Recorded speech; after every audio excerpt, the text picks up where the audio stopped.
Hello everyone, कैसे हैं सब लोग। आज हम पढ़ेंगे end of chapter exercise chapter 2 की क्वेश्चन नंबर 8।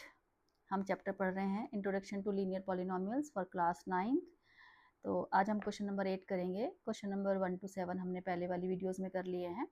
तो क्वेश्चन 8 हमारा है, if the temperature of a liquid can be measured in kelvin units as x K and in Fahrenheit units as 5 degree Fahrenheit, the relation between two system of measurement of temperature is given by the linear equation। यहाँ पे हमें degree kelvin और degree Fahrenheit temperature में एक relation दे रखा है, जैसे हमें डिग्री सेल्सियस और डिग्री फ़ारेनहाइट में भी दिया हुआ था। हमने पिछली एक्सरसाइज में शायद ऐसा क्वेश्चन किया था हमने, जहाँ पे हमें डिग्री सेल्सियस और डिग्री फ़ारेनहाइट के बीच में एक शायद रिलेशन निकालना था। ठीक है, तो यहाँ पे डिग्री फ़ारेनहाइट और डिग्री सेल्सियस के बीच में रिलेशन दे रखा है। तो वो हमें दे रखा है इन्होंने, y is equal to 9/5 x minus 273 plus 32। x जो है वो यहाँ पे है डिग्री केल्विन, केल्विन के लिए है, और y जो है वो हमारा यहाँ पे डिग्री फ़ारेनहाइट के लिए है। ठीक है, तो फर्स्ट पार्ट में इन्होंने बोला है find the temperature of the liquid in Fahrenheit if the temperature of the liquid is 313 Kelvin। यानी कि हमें x की वैल्यू दे रखी है, फर्स्ट पार्ट में x की वैल्यू दे रखी है 313 केल्विन। ठीक है, और हमसे बोला है कि डिग्री फ़ारेनहाइट में इस टेम्परेचर को निकालो। मतलब अगर हमारा 313 टेम्परेचर जो है वो डिग्री केल्विन में है, तो इसको डिग्री फ़ारेनहाइट में निकालना है। तो हम अपनी इक्वेशन में x की जगह हम डाल देंगे 313 माइनस 273 प्लस 32। ठीक है, यहाँ पे जो x था हमारा, जो रिलेशन दे रखा है इन्होंने, x की जगह मैंने 313 यहाँ पे डाल दिया। अब इसको सिंप्लीफाई कर लेते हैं। 9/5 313 में से 273 गया हमारा, ये 0 आ गया, 3 में से 3 गया 0, 11 में से 7 गया 4, और ये 40 आ गया बस हमारा। ठीक है, प्लस 32। तो 5 से हम ये 40 को कट कर देंगे, 5 8 जा 42 आ गया।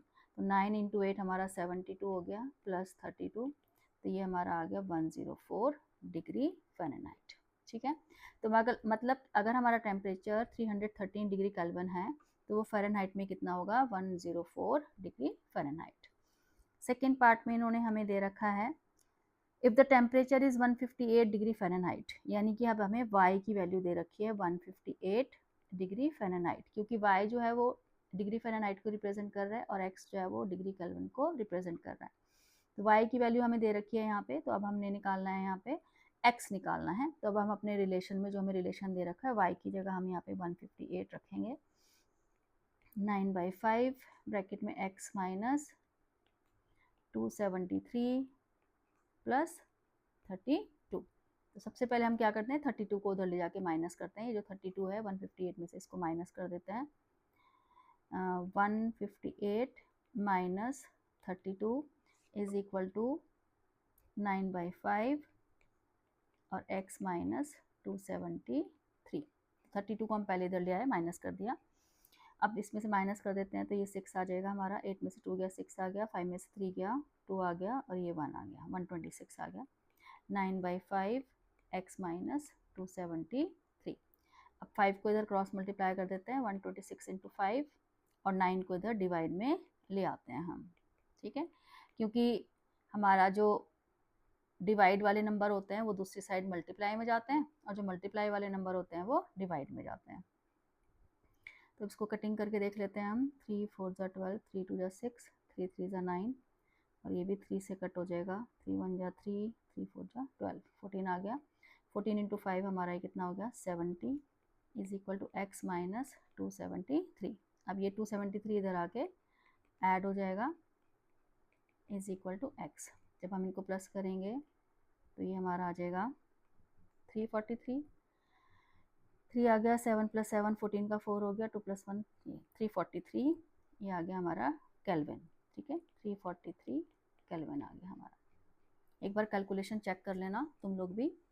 ठीक है, पहले हमने 32 को माइनस किया, 8 माइनस 2 6 आ गया, और 5 में से 3 गया 2, और ये 1 आ गया। फिर हमने इसको 9 से कट कर दिया। ठीक है, 14 आ गया, 14 इंटू 5 70 हो गया, और फिर 273 को 70 में ऐड किया, 343 केल्विन हमारा आ गया। यानी कि पहले हमें इन्होंने डिग्री केल्विन दिया था, फ़ारेनहाइट निकालने के लिए बोला था, अब इसमें हमें डिग्री फ़ारेनहाइट दिया है, उसको केल्विन में कन्वर्ट करने के लिए बोला था। ठीक है, तो ये था हमारा फर्स्ट क्वेश्चन, सॉरी फर्स्ट नहीं 8th क्वेश्चन।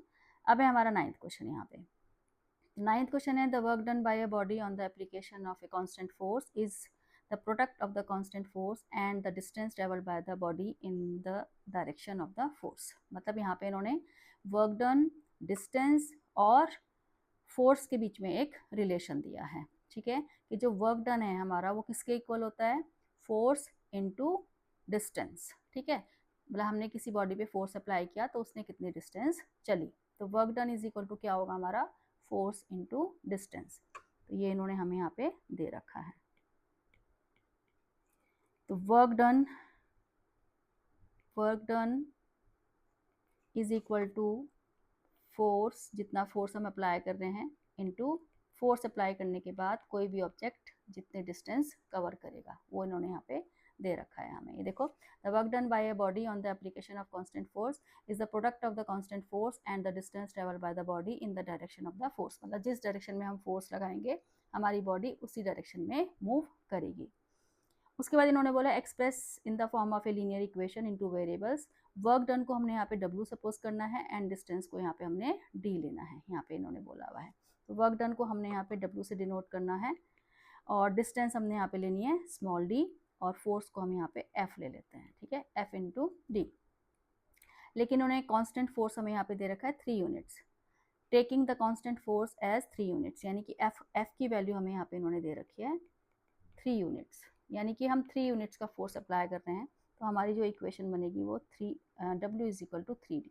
ये हमारी एक लीनियर इक्वेशन यहाँ पे बन गई है। उसके बाद इन्होंने बोला है what is the work done when the distance travelled in 2 units. ठीक है, अगर कोई भी बॉडी 2 यूनिट्स की डिस्टेंस ट्रेवल करती है तो कितना वर्क डन हमें करना पड़ेगा, ये निकालना है।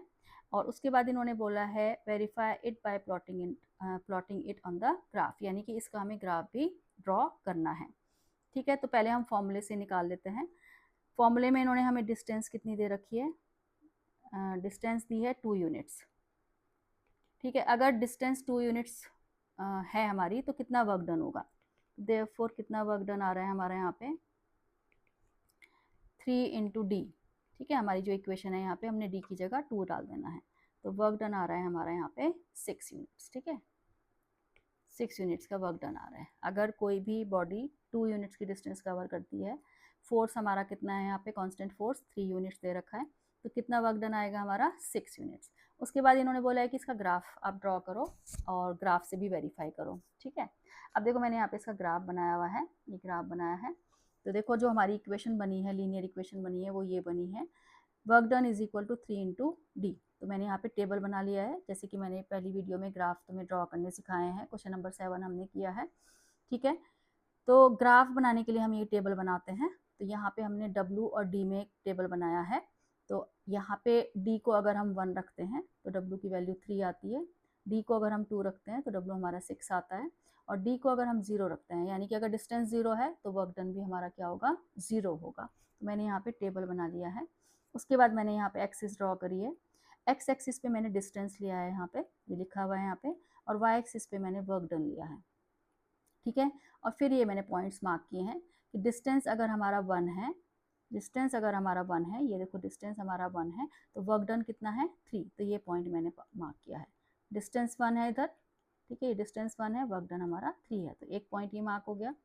फिर हमारा डिस्टेंस अगर 2 है तो वर्क डन 6 है, ये डिस्टेंस हमारा 2 है, ये देखो डिस्टेंस हमारा 2 है, तो वर्क डन हमारा कितना आ रहा है, ये 6 आ रहा है। ठीक है, ये यहाँ पे मैंने ग्राफ बनाया, ये पॉइंट मार्क किया है।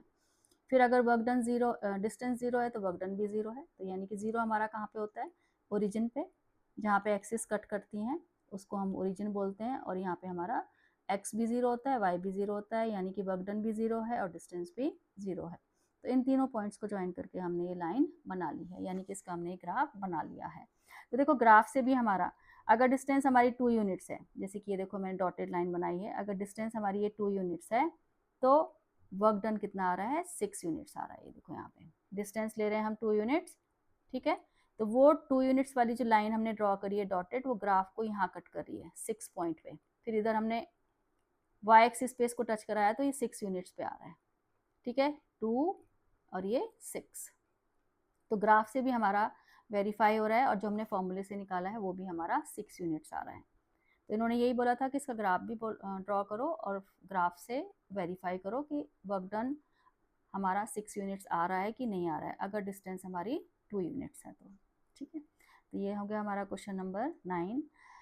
अब है हमारा क्वेश्चन नंबर 10। क्वेश्चन नंबर 10 में इन्होंने बोला है the graph of a linear polynomial px passes through the points 1, 5 and 3, 11। Very very important question है ये, पेपर में भी बहुत आते हैं इस तरह के क्वेश्चंस। तो हमारी लीनियर इक्वेशन की जनरल फॉर्म हमें यहाँ पे दी गई है y is equal to a x plus b, ये दी गई है हमें, ठीक है। तो इन्होंने बोला है कि एक पॉलिनोमियल है हमारा जो कि पास हो रहा है 1, 5 और 3, 11 से, ठीक है। मतलब कहने का ये है कि अगर हम कोई ग्राफ ड्रॉ करते हैं, जैसे देखो अभी हमने ऊपर ग्राफ ड्रॉ किया हुआ है, ये ग्राफ ड्रॉ किया हुआ है, तो इस ग्राफ की जो लाइन है हमारी उस पर कितने सारे पॉइंट्स हैं, इनफाइनाइट पॉइंट्स हो सकते हैं इस पर। तो जैसे एक पॉइंट हमारा ये है 2, 6 है ना, एक पॉइंट हमारा ये है 1, 3, ये वाला जो पॉइंट है 1, 3 है। तो यानी कि ये जो लाइन है वो किस किस से पास हो रही है, 2, 6 से पास हो रही है ना, 1, 3 से पास हो रही है।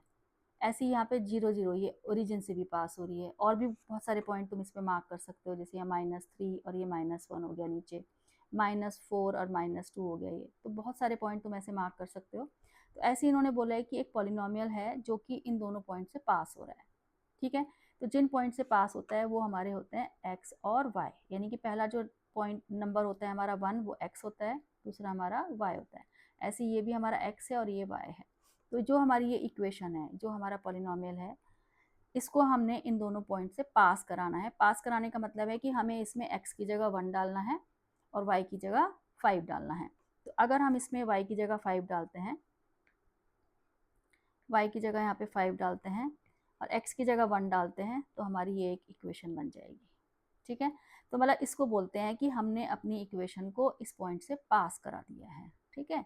x की जगह 1 डाल दिया, y की जगह 5 डाल दिया, इक्वेशन नंबर 1 बन गई। अब ऐसे ही हम दूसरे पॉइंट को भी पास कराएंगे, यानी कि x की जगह हमने 3 डालना है और y की जगह 11 डालना है। तो 11 is equal to 3a plus b, ये हमारी दूसरी इक्वेशन बन गई, ठीक है। तो हमने अपने इक्वेशन को इन दोनों पॉइंट से पास करा दिया। अब इन दोनों इक्वेशन को सॉल्व करके हमने a और b की वैल्यू निकालनी है, क्योंकि इन्होंने बोला है कि हमारा जो पॉलिनोमियल है हमारी जो इक्वेशन है px वो इन दोनों पॉइंट से पास हो रही है। तो पहले तो हमें पॉलिनोमियल ही फाइंड करना है, यानी कि जो हमारी इक्वेशन है वो फाइंड करनी है हमने, ठीक है। तो अब हमें इक्वेशन फाइंड करने के लिए ए और बी की वैल्यू निकालनी पड़ेगी। अब इन दोनों इक्वेशन को हमें सॉल्व करना पड़ेगा। तो हम फर्स्ट इक्वेशन से बी की वैल्यू निकाल लेते हैं। तो बी की वैल्यू आएगी हमारी 5 - a, ठीक है, क्योंकि हम a को 5 के पास ले जाएंगे। तो b की वैल्यू आ जाएगी 5 - a और वो हम सेकेंड इक्वेशन में डाल देंगे। b की जगह हमने क्या डालना है, 5 - a। ये जो b है हमारा उसकी जगह हमने 5 - a डाल दिया। अब इसको सिंप्लीफाई कर लो। 11 इज इक्वल टू 3a में से a गया, 2a आ गया, प्लस 5 को इधर लाके माइनस कर लो, ठीक है। तो ये 6 इज इक्वल टू 2a आ जाएगा। देयरफॉर a की वैल्यू कितनी आ जाएगी हमारी, 3 आ जाएगी, ठीक है। अब a की वैल्यू हम किसी भी इक्वेशन में डाल सकते हैं, फर्स्ट में डाल सकते हैं, सेकंड में डाल सकते हैं, या फिर हमने जो ये फ्री किया है यहाँ पे b को, यहाँ भी डाल सकते हैं इसमें, ठीक है। तो b इज इक्वल टू क्या है हमारा 5 - a। तो b is equal to 5 - a की जगह हम 3 डाल देते हैं, तो b इज इक्वल टू आ गया हमारा 2। तो a और b की वैल्यू हमने निकाल ली। अब a और b की वैल्यू हमने कहाँ डालनी है, तो जो हमारी यहाँ पे ये पॉलिनोमियल दे रखा है y is equal to a x plus b, यहाँ पे हमने y तो हमारा ऐसे ही रहेगा। a हमारा कितना है 3 और x प्लस b हमारा कितना है 2, ठीक है। अब हम यहाँ y की जगह px भी रख सकते हैं, ठीक है, px, therefore px is equal to 3x plus 2। तो ये हमारा पॉलिनोमियल बन गया, 3x प्लस 2 हमारा लीनियर पॉलिनोमियल बन गया, ठीक है।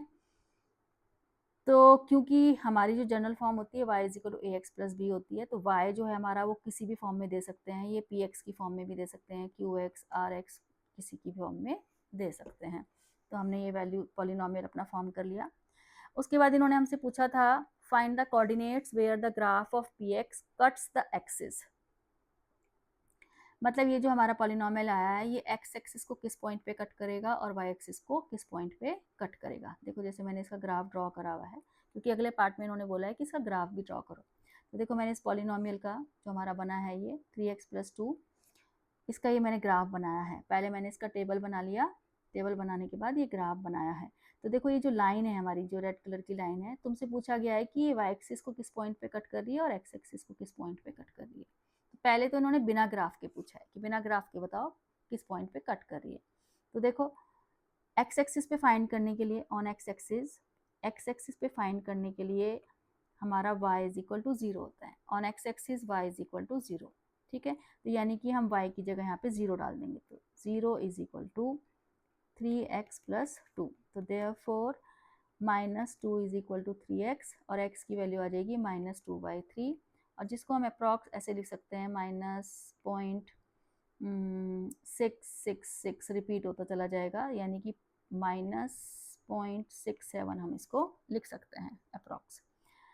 और ऑन वाई एक्सिस पे हमेशा x की वैल्यू 0 होती है, ठीक है। तो जब हम x को 0 रखेंगे यहाँ पे तो y = 3 × 0 + 2, तो y की वैल्यू हमारी क्या आ जाएगी, 2 आ जाएगी, ठीक है, क्योंकि 3 × 0 0 होता है। तो x की वैल्यू आई है हमारी -0.67 और y की वैल्यू आई है 2, ठीक है। तो यानी कि y एक्सिस पे जो पॉइंट होगा हमारा, y एक्सिस पे क्या पॉइंट बनेगा हमारा, y एक्सिस पे पॉइंट बनेगा 0,2, ठीक है, क्योंकि y की वैल्यू 0 है, x की वैल्यू 2 है। ग्राफ में भी देख लो तुम, ये देखो ये बन रहा है यहाँ पे, ठीक है। y एक्सिस को ये इस पॉइंट पे कट कर रहा है और इसके कोऑर्डिनेट्स क्या आएंगे हमारे, 0,2 आएंगे। और x एक्सिस पे क्या पॉइंट बनेगा हमारा, x एक्सिस पे क्या पॉइंट बनेगा, x एक्सिस पे y की वैल्यू 0 होती है, यानी कि -0.67, 0, या तुम इसको -2/3, 0 ऐसे भी लिख सकते हो। 6, 7 मैंने इसलिए लिया है, पॉइंट में मैंने इसलिए कन्वर्ट किया है ताकि हम यहाँ पे देख सकें। ये देखो ये जो पॉइंट बन रहा है हमारा, ये वाला, ये 0 और 1 के बीच से थोड़ा सा इधर को है, मतलब कि अगर तुम इसको ग्राफ में ड्रॉ करोगे तो ये 0.5 से थोड़ा ज़्यादा है, ठीक है। तो ये हमारा क्या है, -0.67 पॉइंट है ये वाला जो है। तो ये x एक्सिस को इस पॉइंट पे कट कर रहा है। तो ये x एक्सिस का पॉइंट आ गया हमारा और ये y एक्सिस का पॉइंट आ गया, और ग्राफ से भी ये वेरीफाई हो रहा है। जब हमने इसका ग्राफ ड्रॉ किया तो y एक्सिस का पॉइंट 0,2 आ रहा है और x एक्सिस का पॉइंट आ रहा है ये, इसको अगर हम लिखेंगे तो वो आएगा -0.67, ये आएगा, ठीक है। तो ये था हमारा क्वेश्चन नंबर 11, ठीक है। तो अब हमारे यहाँ पे सिर्फ 4 क्वेश्चंस रहते हैं, ठीक है। ये एक्सरसाइज हमारी ख़त्म हो जाएगी, तो बाकी क्वेश्चंस के साथ हम नेक्स्ट वीडियो में मिलते हैं।